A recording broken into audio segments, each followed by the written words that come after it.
populations of people, much like the Kurdish people, for those of you who are Kurds in this room, who have an indelible scar from that event. And you carry it with you as a population, and your collective memory is the repository for that.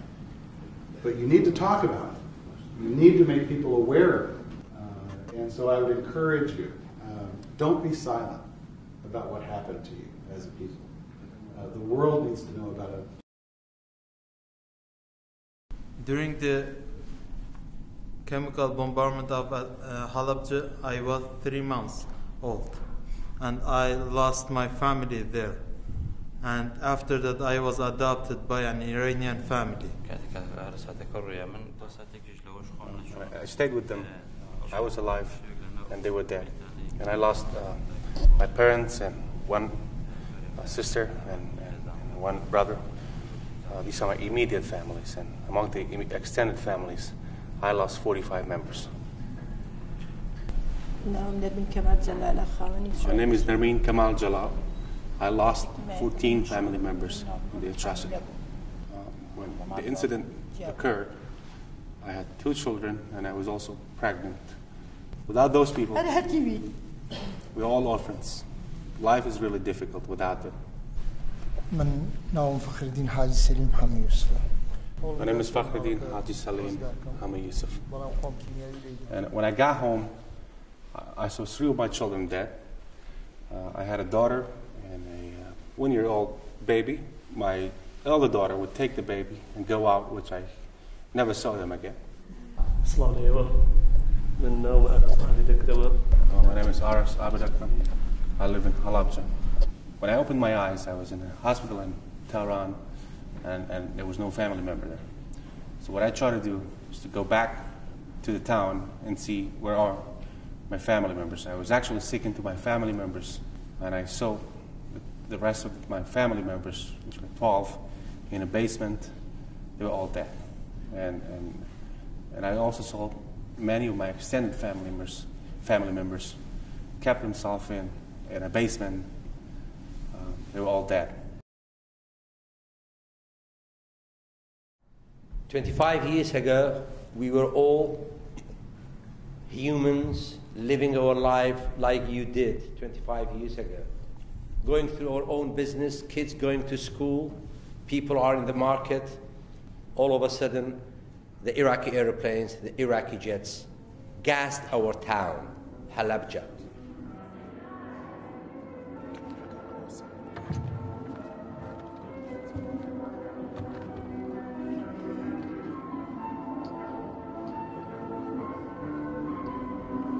Within 1 hour, we lost more than 5,000 men, women, and children.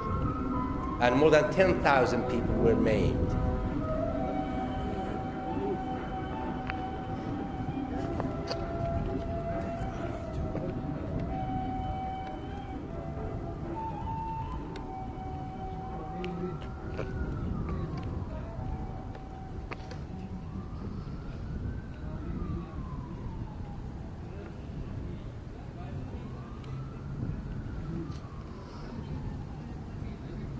We, for the last couple of days, had the opportunity to watch you.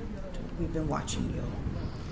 And we're very impressed that every one of you has brought something very special to this experience of your family, of your people.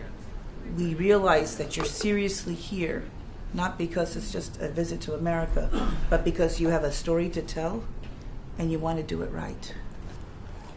One of the most important parts, and you mentioned it yesterday, the reason that you survived, is that nobody knows why they survived and others didn't. Nobody knows. And some people with their survival, they just have to go day to day and just live. And that's understandable. That's okay. But the 5 of you at least said, you're going beyond the survival. You want to be able to have meaning out of this. You want to have purpose out of this.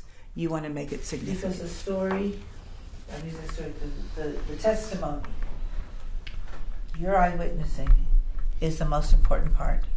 Remember the nest, the eggs in the nest. You absolutely have to have the facts, but this is his nest. It's the conversation that he remembers till this day.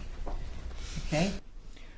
What we're doing for the next few days is helping to empower you, to give you the power of your story to create change. Power is that whatever is before this, you have the ability to move something forward.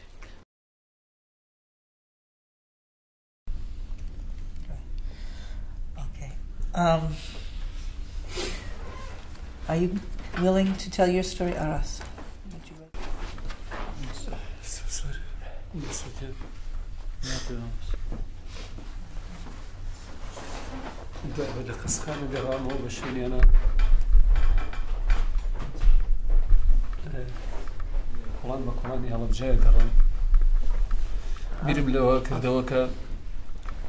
After I came back from the hospital, I was walking street by street in the town.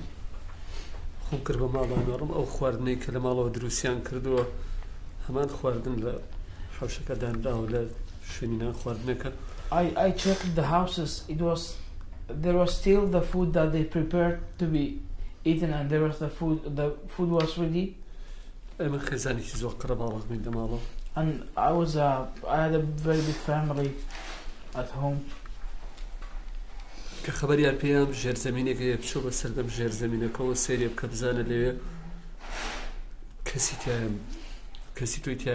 Because I was looking for my family, and when they told me there's a basement somewhere and go and search for them in this basement.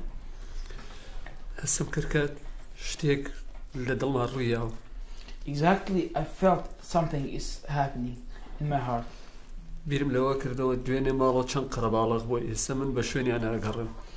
I was thinking yesterday I had a crowded and big family, everybody was home.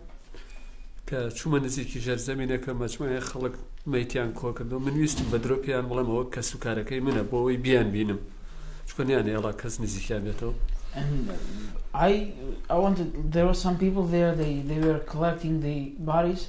I wanted to tell them, to the people that they were collecting the bodies, that these people are my family, because if you would not say that, so they didn't let you to see the bodies. I was looking at them, I was thinking that they are sleeping in the yard of the house. And I called them, but they didn't answer. And I was looking, there was other people, they were taking the bodies out. And I tried to help some of them while they were taking the bodies out. And then suddenly I felt that I lost them. And this is my last time that I can see them. And I didn't know to embarrass which one of them.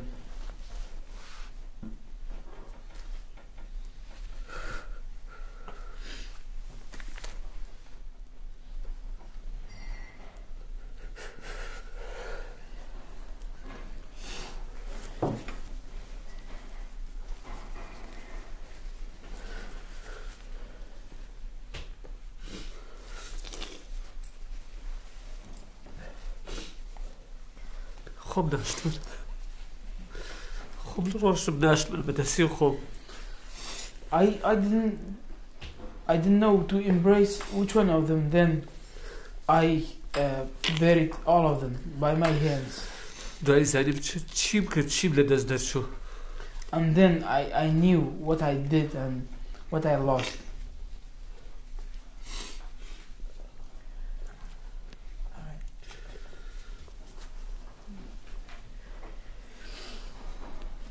As other people listen to his story, not this one.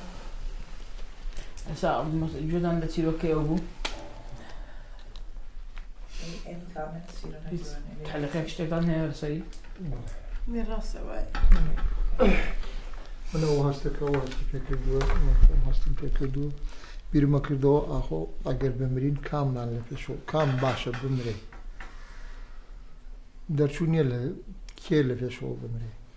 او مزانی من که ام باسی خوی که زور راست که دایک خو حافظی که برا خو حافظی که کامیل خوشویست ای اتوانه باوش که با همون یانا اتوانه چی که هیچ.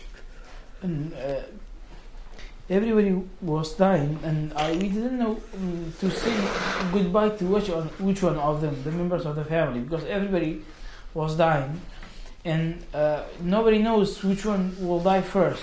So we couldn't say goodbye to each other because nobody knows which one is the first. So I had the same feeling because I had the same situation. 12 کس چون خو حافظی الاکرم بیانگر. 12 members of the family. How could you say goodbye to all of them at that one moment? چون بی چون جاو چون نتوانه بی. And how can he survive it? How can he live? How can I don't know.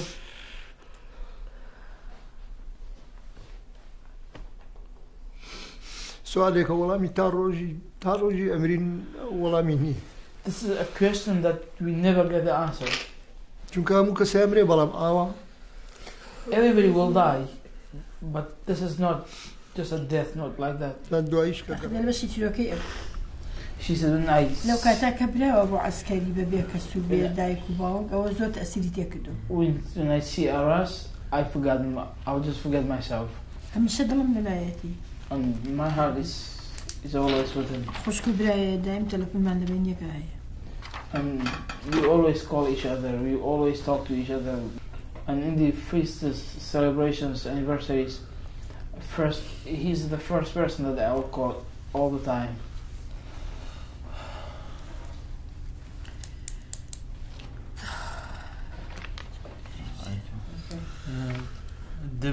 For me, the main point of his story is when he came back from Iran and he is arrested by the regime and he was forced to go to a military service and respect those who have killed his family. The Iraqi army captured me and sent me to serve in the military. They sent me to Fallujah, where there was a lab. So I had to work there forcibly at the lab. And that lab was that same lab that produced the chemicals that killed the rest of my family. It says that your grandmother, nieces, all 24 people died on that day. Did you ever get married? Did you have children? I got 3 children, 2 sons and 1 daughter. I think that the fact that you not only do live and do have a wife and children and you're doing this work in the museum shows an incredible amount of triumph over Saddam. What I wrote about you that impressed me, 2 things. One was when you said, this is what I have to do to live. There's a reason I'm alive today. You said there's a reason I'm alive today. And that's to bear this testimony. That was one thing that impressed me. I think it's important in your testimony to whomever, definitely to Americans, to say that, to say what you did, and they understand, because, thank you, sweetheart. Because people don't understand that there's, as tough as it is to lose those boys, there's the right things to stand up for. Just like you had a reason to bear testimony, they had a reason to go there to war. As so much indignity that you suffered, so much pain, so much, as you said, all of you said about him having to serve in the military in that same place that killed his family. That's like, it's like putting dirt on the nose on the dirt of somebody to get to that, and then to rise up and to show respect to the American soldier, to do the work in the museum, to have a wife and to have children. It shows that you're a man that transcends evil. بداخل لو كان ساتا لروجيا كما 5000 شهيد من هي 10000 بريندار من هي. And the atrocity also left 10,000 people injured. That was my story. briefly. And everybody have a story. Those who were in Halabja at the time. For instance, these 4 people have their own story. I am Zemnako Muhammad Ahmad. I am famous in my city as Ali Halabja. My name is Fakhruddin Haji Salim Hamid Yusuf. نام نبين كمال جلالة يعني شو شاري هلبجة شد من كارثات إكمام أنا كلا هلبجة نشتجبه. I am Namin Kamal Jalal. من نام أراس عابد أكرم دانشتو شاري هلبجة الشهيد. My name is Aras Abed Akram. And I am a survivor of Halabja bombardment. And I told my story. I think this is the only weapon that I have to stand against these people, to not repeat what they did to us, to my people and to my country. And we want the whole world to know about the Kurdish case and the Kurdish genocide and what happened in Halabja. We came here. We want to tell our story. Telling our story make us sad. Remember us what we have lost. But the main concern that we have is to avoid the repetition of the same event anywhere in the world. And I work continuously for this project, and also it still continues. I was elected as the representative of the survivors and the victims of Halabja, and also I am the manager of Kurdistan Safe Children Halabja branch. I am a Kurd, this is my flag.